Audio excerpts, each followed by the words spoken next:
G'day folks, welcome back to another update for gold and silver. Now they're both spiking and going bullish at the moment. Gold is actually reaching its resistance levels and silver's already broken through its resistance, so we'll go through the charts in a minute. Before you go any further, make sure you hit that like and subscribe button to support the channel, and don't forget to reference the +1 videos where we do a deeper dive into the trading strategies in this video and others. Now looking at the outlook, I won't read through all of this, so if you want to read through this in detail, just you can pause it and read it. Otherwise, I'll just give you a quick summary. For de-dollarization and reserve strategies, many countries are reducing reliance on the US dollar and increasing allocations to gold to secure monetary sovereignty and mitigate fiat risk. Central bank behavior, notable central bank purchases continue worldwide, most prominently from China, India, Russia and Eastern Europe, underscoring a trend towards gold-backed reserve diversification. Tensions and safe haven flows, ongoing global instability ranging from trade wars to geopolitical flashpoints is prompting both retail and institutional investors to seek security in tangible assets like gold and silver. And for the green transition and industrial demand, silver's industrial relevance, especially in renewable energy and tech, solidifies its demand thesis globally, magnified by supply constraints. So first looking at gold, we always look at the long-term trends to get an idea of the overall trend results and they compare that to the CCI. So we look at the moving averages here, and again for those new to the channel, we've got the moving averages in the description below. There's a video there which learn how to draw these moving averages. Now first of all, on the weekly chart here, you can see the gold prices being very exponentially growing there. Had a bit of a consolidation during those last few months this year so far, having trouble breaking through that resistance. Notice, however, the CCI 150 is actually declining highs, giving us a bearish divergence. Doesn't always play out, but more than 90% of the times these divergences do play out. And I've drawn a target range there of a minimum retrace, and that minimum retrace is measured by a Fibonacci from that high to that low. That's at 23.38% as a minimum. We can expect it to fall. If it does fall, if this continues to go to the downside on the CCI, then the price will eventually pull back as well. Alternatively, we may see this divergence invalidate, which means the price will keep rising and the CCI will also start to rise as well at some point. Back here we had a smaller divergence between those highs. You can see it hit that target, just touched it, then it bounced. So it can do a few things. It can either touch it and bounce it like it did there, or it can actually break through that and fall a lot further. So we don't know exactly where it's going to stop. But at the moment, bullish momentum on the price, but notice the CCI is dropping off, giving us somewhat of a bearish outlook. So just be cautious about going long. I'd like to see it break through that resistance. On the daily, likewise, you can see that resistance clearly, and it's been consolidating now since around about April, May. And I'll show you how to trade that if you're trading on the intraday time frame, how to trade long and short on that period there. The next thing we look at is any divergence on the 1 hour time frame. So even if you're trading on the daily, we look at the 1 hour to see if there's any divergence in play. You can see back here we had a little bullish divergence that broke up, hit its target, then the price kept falling. So it doesn't always mean it's going to be a complete reversal. It just means a bit of a retracing, which it did perfectly there. Both the price and the CCI kept falling, and then the CCI started moving in tangent with the price. And where we are at the moment, you'll notice there we've got a declining highs on the CCI versus the same period, higher highs on the price. That's a bearish divergence. And again, to draw a target, assuming it pulls back from there, and of course the price could go a lot higher, as I said. It may go actually as high as that resistance, so just be cautious. Don't go trading these divergences.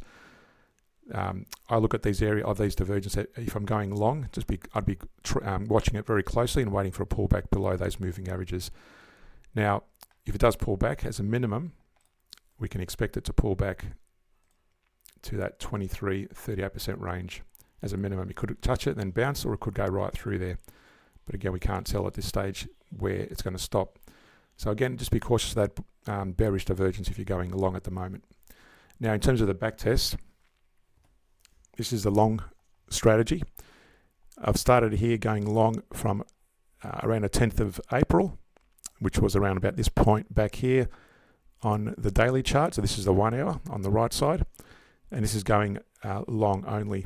Now you would have taken long trades when the CCI and the price were breaking higher, and you would have closed it out or stopped taking long trades on the decline of the price and the CCI. So that's why I'm zooming out at this point, 50,000 foot view, to see the direction of those moving averages on both the price and the CCI. And again, going long when the price, for example, at that point there, when the price, let me draw you a little arrow. So from there, for example, let me try and get that right. When the price breaks above the moving average, and so is the CCI, that's where you would have taken long trades from there, and you would have closed it out watching the daily as well. At the very latest, you would have closed it out once you started seeing the price break below that moving average band. So you would have kept it till about that point. But also, as well as a secondary stop loss or stopping your trades, whenever you see the price and the CCI declining in with, see these little divergence there, let me just zoom in for a moment. There's two little bearish divergence there, lower highs on the CCI versus higher highs on the price. And at both of those points, you would have closed out your long positions. And in this case, the long strategy wasn't open anyway, both there, and it wasn't open. It would have closed it out there as well. So that would have been a nice little couple of trades to take, and closing it out with any potential orders that would have been open at the time. So again, always go in the direction of the CCI and the moving average of the price band. Next, we're looking at spot silver. So first off, on the weekly, the price is above the moving average band, and you can see there's a fresh breakout on the CCI as well, so taking long trades from here. Notice back here, we did have just zoom in on this one, we did have a bearish divergence on the CCI versus higher highs on the price. That broke down, hit our target range at the 23-38% range, stayed in that range for a while, broke below it slightly, then it started rising from there. And since then as well, you'll notice, haven't drawn the trend lines on this is the weekly chart, lower highs on the CCI as well, and from that same period, higher highs on the price. Now, I'll probably take it to that high there. You always take it to the highest point, and you can see there, so far, the price is still rising, as I said. It's already broken through that previous resistance, and the price is still rising. So as long as that price keeps rising and the CCI keeps dropping, we're going to extend that trend line. So that's how you do it. We don't start drawing targets yet until we start seeing it starting to break below that moving average band. So as soon as that comes down towards that moving average band, then we'll start setting a reversal target or a retrace target. So that's the weekly at the moment. Bullish momentum on the price and the CCI. On the daily, likewise, you can see it's broken through that resistance. Again, bullish momentum, but notice as well we've got another higher highs on the price and same period, lower highs on the CCI. So that's also a bearish divergence, so just be cautious. We might see a pullback at some point. Again, this could keep rising, there's no telling, but as soon as it starts pulling back towards that moving average band, then avoid obviously all long positions. And on the hourly, what we're looking for here as well is any divergence, and as you can see there, we've got a declining CCI peaks versus higher highs on the price. That too is a bearish divergence. They just happen to coincide on all three timelines. And again on this one, oops, let's look at the Fibonacci.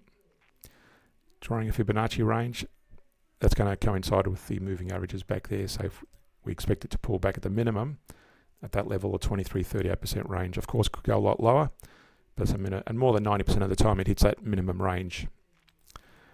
So that's the hourly. So just be cautious about going long at this point. We might see it start pulling back. And you can see the last couple of hours of trade, it was starting to pull back slightly. The CCI is still above the moving average band, giving us a bullish momentum, but again, that's pulling back towards that moving average, which is a weakening signal. On the back test, there's an interesting example here. I've got here going long again from around the 10th of April. From around this period here, you would have taken some long trades there. You can see they're scattered throughout that period. Again, paying attention to any divergence. Now notice here as well, again, you would have been wise to close out any trades, for example, and avoid going long during that period when the CCI and the price was declining. Now this one here, notice the price started to decline and then it had a slight break above the moving average band, and so was the CCI, and the CCI 14 here was in an uptrend, and that's why it's entered the trade. Now again, here was a false break, but again, notice we had a bearish divergence. So you would have ideally like to see what I want to see, and that's why I've got these moving average bands. Let me just really zoom in on this one.